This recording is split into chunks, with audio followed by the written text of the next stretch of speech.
Good morning friends. और मेरी Tata Tiago 25,000 kilometre चल चुकी है। ऑलमोस्ट 2 साल पूरे होने वाले हैं, अभी अगले महीने में पूरे हो जाएंगे। जिनको नहीं पता है मैं उनको बता दूं, ये BS4 मॉडल है। दिसंबर 2020 में मैंने इसको बुक करवाया था और 2 जनवरी 2021 को मुझे डिलीवरी मिली थी। तो ऑलमोस्ट जो लास्ट स्लॉट था BS4 मॉडल्स का टियागो का, वो ये गाड़ी है। और उस टाइम पहली बार ही ये डिजिटल इंस्ट्रूमेंट क्लस्टर आने लगा था। तो किसी ने मुझसे पूछा था कि ये डिजिटल कैसे है इसमें, तो वो दिसंबर वाले जो स्लॉट था उसमें ये डिजिटल आना शुरू हो गया था बेस मॉडल में भी। ये बेस मॉडल है। CNG इसमें मैंने फिट करवाई हुई है, अभी 6 महीने पहले ही CNG फिट करवाई है। और आफ्टर मार्केट मॉडिफिकेशन मैंने इसमें सारे करवाए हुए हैं। दोनों की अलग अलग वीडियो में बना चुका हूं। आफ्टर मार्केट मॉडिफिकेशन अगर बजट में आप करवाना चाहते हो तो वो वीडियो आप देख सकते हो। CNG से रिलेटेड आप रिव्यू देखना चाहते हो तो वो भी देख सकते हो। आज मैं एक नॉर्मल टाटा टियागो का रिव्यू आपको दूंगा कि क्या चीज मुझे अच्छी लगी और क्या चीज इसमें अच्छी नहीं लगी। तो अगर आप टियागो बाई करने का सोच रहे हो या आपको इंटरेस्ट है तो वीडियो को लास्ट तक देखना। सबसे पहले बात करते हैं उन चीजों के बारे में जो मुझे थोड़ी पसंद नहीं आई। पहले पॉइंट पर आते हैं नॉइज और वाइब्रेशन। जब 2016 में टियागो लॉन्च हुई तो उस टाइम नॉइज वाइब्रेशन बहुत ज्यादा थे। इवन स्टीयरिंग तक में आपको वाइब्रेशन फील होती थी।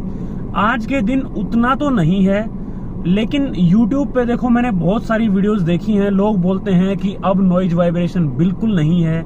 लेकिन ऑनेस्टली अगर मैं आपको बताऊं तो ऐसा नहीं है। नॉइज और वाइब्रेशन अभी भी थोड़े हैं, लेकिन जैसे जैसे नई जनरेशन या फेसलिफ्ट आते गए हैं तो उसमें काफी ज्यादा कंट्रोल हुआ है। अभी हल्के फुल्के वाइब्रेशन गियर नॉब में फील होते हैं, मैं आपको दिखाऊंगा। लेकिन स्टीयरिंग में आपको कोई भी वाइब्रेशन कभी भी फील नहीं होगा। नॉइज की अगर मैं बात करूं तो जितना मारुति या हुंडई के डीजल इंजन में नॉइज है उतनी नॉइज आपको इस पेट्रोल इंजन में फील होगी, क्योंकि ये एक 3 सिलेंडर इंजन है और इसको आप मारुति के 4 सिलेंडर इंजन से कंपेयर करोगे तो आपको ये इंजन नॉइजियर लगेगा। अगर आपको बिल्कुल साइलेंस पसंद है तो शायद आपको ये पसंद नहीं आएगा, आपको इरिटेट कर सकता है। लेकिन नॉर्मली आपको इरिटेट नहीं करेगा, इतनी ज्यादा नॉइज अभी फिलहाल नहीं है। सेकंड पॉइंट पर आते हैं। जब गाड़ी को सेकंड गियर में लगाते हैं तो कई बार आपको पावर लॉस फील होता है। ये चीज मैंने कईयों से सुनी भी है और मैंने नोटिस भी करी है। ऐसा नहीं है कि गाड़ी बंद हो जाती है या झटके मारने लग जाती है, लेकिन मान लो जैसे थोड़ा एलिवेशन है और आपकी गाड़ी 10, 12, 15 की स्पीड में है और आपने सेकंड गियर में लगाया तो आपको ऐसा फील होगा कि गाड़ी में बिल्कुल पावर है ही नहीं, आपको वापस से फर्स्ट गियर में शिफ्ट करना पड़ता है। हालांकि नॉर्मली आपको ये चीज फील नहीं होगी। जब आप चढ़ाई पर गाड़ी को लेके जाओगे स्पेशली, तब आपको ये चीज थोड़ा सा ज्यादा फील होगी। तो आप ये मान सकते हैं कि कंपैरेटिवली सेकंड गियर में थोड़ी सी पावर कम है। तीसरे पॉइंट पर आते हैं, वो है रैटलिंग नॉइज। कई जगह पे ना खड़खड़ फड़फड़ की ऐसी आवाजें आनी शुरू हो गई हैं जो आपको इरिटेट कर सकती हैं। मुझे तो इरिटेट करती हैं। स्पेशली एक नॉइज यहाँ से आती है, अभी यही कोई 1-1.5 महीने से वो आवाज आने लगी है। मतलब ऐसे लगता है कि जैसे अंदर की तरफ कोई नट खुला हुआ है या काफी ज्यादा नट ढीला हो गया है, तो इस टाइप की नॉइज आती है। और एक नॉइज आती है यहाँ डैशबोर्ड से, वो तो करीबन 1 साल से आ रही है। जैसे चूहों की कुतरने की आवाज होती है ना, इस टाइप की आवाज आती है। जब थर्ड सर्विस के लिए मैं गया तो मैंने उनको बताया भी था और चला के मैंने गाड़ी दिखाई, साइड में उनका बंदा बैठा था, तो उसने कहा सर कि ये कईयों की कंप्लेंट है और ये मुश्किल ही है कि आपकी सोल्व हो जाए। डैशबोर्ड को खोल भी देंगे तो भी कुछ मिलता नहीं है, तो बेटर यही है कि आप डैशबोर्ड को ना खुलवाओ। चौथे पॉइंट पर आता हूं, जो चीज मुझे अच्छी नहीं लगी वो है फिट एंड फिनिश। कई जगह पे आपको ऐसे लगता है कि फिट एंड फिनिश थोड़ी सी और बेटर हो सकती थी। बाहर जो गैप है वो थोड़े से ज्यादा हैं। तो मतलब क्या होता है कि अंदर जब आपकी गाड़ी, हालांकि मैं हमेशा शीशे बंद करके रखता हूँ, कभी भी मैं खोलता नहीं हूँ, लेकिन फिर भी 2-3 दिन में ही अंदर इतनी धूल आ जाती है कि मतलब ये लगता है कि जैसे गाड़ी साफ हुए पता नहीं 1-2 महीना हो गया हो। और बाकी भी कई कई जगह से आपको लगेगा कि फिट एंड फिनिश थोड़ी सी बेटर हो सकती है। जैसे आप देखोगे सेंट्रो की फिट एंड फिनिश आपको बहुत बढ़िया लगेगी। अब बात करता हूं उन पॉइंट्स के बारे में जो मुझे पसंद आए। सबसे पहला पॉइंट है बिल्ड क्वालिटी। वैसे तो आप सबको ही इस बारे में पता है, ज्यादा सा बात करने का कोई लॉजिक नहीं है, लेकिन मैं अपना एक्सपीरियंस आपके साथ थोड़ा शेयर करना चाहता हूँ कि प्रैक्टिकली जो चीजें मेरे साथ हो चुकी हैं, कहाँ कहाँ मुझे लगा कि हाँ बिल्ड क्वालिटी बहुत जबरदस्त है। एक बार मैं जा रहा था तो मैं पेट्रोल पंप की तरफ टर्न करने लगा तो एक सिविक वाला बंदा बैक कर रहा था और वो काफी ज्यादा स्पीड में था। मैंने अपनी गाड़ी रोक ली कि वो बैक कर लेगा आराम से, लेकिन वो पास आता गया। थोड़ा सा जैसे ज्यादा पास आया तो मैंने कॉन्टिन्यूअसली हॉर्न प्रेस किया, लेकिन उसने फिर भी नहीं सुना और उसने सीधा आगे से ठोक दी। मुझे भी लगा कि शायद बम्पर टूट गया होगा। मैंने उतर के देखा, वैसे तो यहीं से मैंने देख लिया था, उसका पीछे वाला बम्पर निकल गया था, पीछे वाली टेल लाइट टूट गई थी।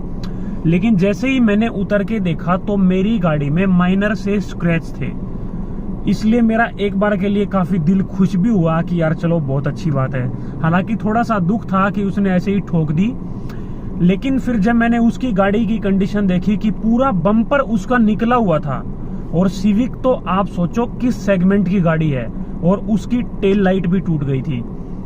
एक बार क्या हुआ था कि हम जा रहे थे, ट्रैफिक जैम था, गाड़ी ऑलमोस्ट रुकी हुई थी।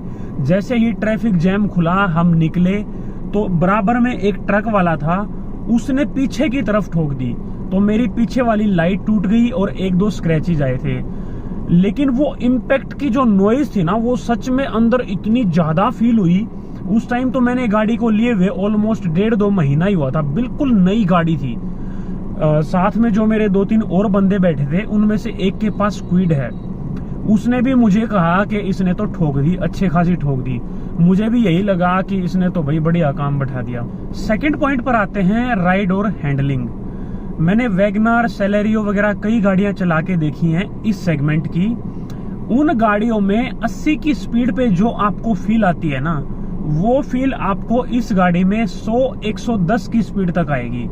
उन गाड़ियों में 90 की स्पीड पे जाते ही आपको थोड़ा सा ना अनकंफर्टेबल सा फील होना शुरू हो जाता है। लेकिन ये गाड़ी 100-110 की स्पीड पे भी बिल्कुल रोड से चिपक के चलती है, आपको अनकंफर्टेबल फील नहीं होता बिल्कुल भी। मैक्सिमम की अगर मैं बात करूं तो ये गाड़ी मैंने मैक्सिमम एक बार 145 तक और एक बार 150 तक चलाई हुई है। हालांकि मैं ये नहीं बोलूंगा कि उस स्पीड पे भी कंफर्टेबल थी या बहुत अच्छे से चल रही थी, नहीं। 120 के बाद तो आपको अनकंफर्टेबल फील होना शुरू हो जाता है, लेकिन फिर भी कंपैरेटिवली ये गाड़ी बहुत अच्छे रोड से चिपक के चलती है। और सस्पेंशन और हैंडलिंग तो इस गाड़ी के इतने बढ़िया हैं कि इससे ऊपर की सेगमेंट की गाड़ियों से भी अगर आप कंपैरिजन करोगे तो इस गाड़ी के आपको ज्यादा बढ़िया लगेंगे। इवन i20 बलिनो वगैरह से भी आप कंपैरिजन करोगे तो इसकी हैंडलिंग और राइड क्वालिटी आपको ज्यादा बेटर लगेगी। थर्ड पॉइंट पे आते हैं, इंजन पावर। वैसे तो मैंने नेगेटिव्स में भी बात करी थी कि सेकंड गियर में पावर कम है, लेकिन ओवरऑल अगर आप देखोगे तो इंजन की पावर बहुत बढ़िया है।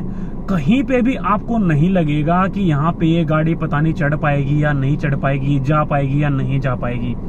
मैं खुद इस गाड़ी को 2-3 बार पहाड़ों में लेके गया हूँ। अभी रिसेंटली पिछले महीने भी हम मॉर्निंग ट्रिप्स पे गए थे और मेरी गाड़ी में तो सीएनजी लगी हुई है। उसके बाद भी इतनी खड़ी चढ़ाई में भी कहीं पे भी ऐसा नहीं लगा कि गाड़ी नहीं चढ़ पाएगी।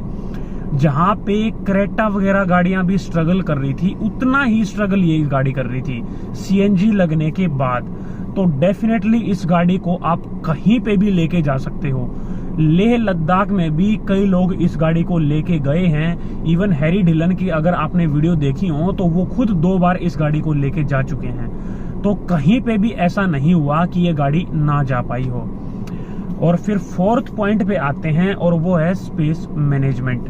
देखो, गाड़ी दिखने में छोटी लगती है बाहर से और डेफिनेटली है भी छोटी गाड़ी, लेकिन उस हिसाब से अगर आप अंदर स्पेस की बात करोगे तो आपको वो स्पेस ठीक ठाक लगेगा।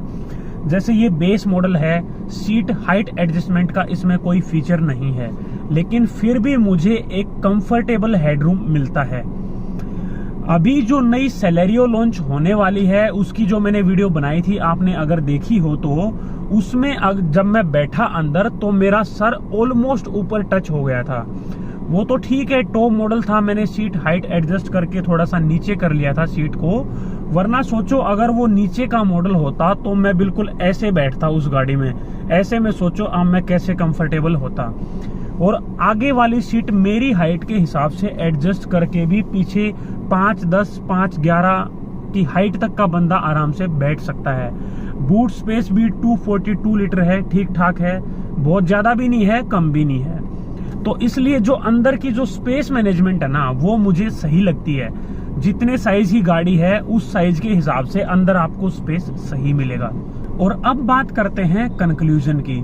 वैसे तो आपने पॉजिटिव्स और नेगेटिव्स दोनों देख लिए हैं, आप अपना कंक्लूजन बना सकते हो, लेकिन फिर भी मैं अपना पॉइंट ऑफ व्यू बता देता हूं कि मुझे क्या लगता है। देखो, अगर आप पॉजिटिव और नेगेटिव्स को कंपेयर करोगे तो इस गाड़ी के नेगेटिव्स आपको कुछ भी नहीं लगेंगे। बहुत छोटे छोटे से, मतलब बड़ी मुश्किल से मैंने छांट के ही बनाए हैं, आपने देख ही लिए होंगे। और पॉजिटिव्स इस गाड़ी के सच में बहुत ज्यादा हैं। इंजन बढ़िया है, बिल्ड क्वालिटी बहुत बढ़िया है, स्पेस अंदर का सही है, कुछ भी चीज ऐसी आपको नहीं लगेगी कि यार ये गाड़ी मुझे नहीं खरीदनी चाहिए। और आज भी 2 साल के बाद भी, 6 महीने हो गए सीएनजी लगवाने के बाद भी, हमेशा मुझे ये लगता है कि मेरा डिसीजन बहुत बढ़िया था कि मैंने टियागो खरीदी। तो अगर आपका बजट भी 5-6 लाख रुपए है तो मैं आपको यही कहूंगा कि आप टियागो को एक बार कंसीडर जरूर करना। पसंद आए या ना आए, सबकी अपनी अपनी चॉइस है, लेकिन आपको कंसीडर तो एक बार एटलीस्ट जरूर करनी चाहिए। तो ये थी आज की वीडियो। अगर आपको वीडियो अच्छी लगी हो तो वीडियो को लाइक कर देना, चैनल को सब्सक्राइब कर लेना, ताकि आने वाली वीडियोज का आपको पता लगता रहे। आज के लिए इतना ही, बाय बाय।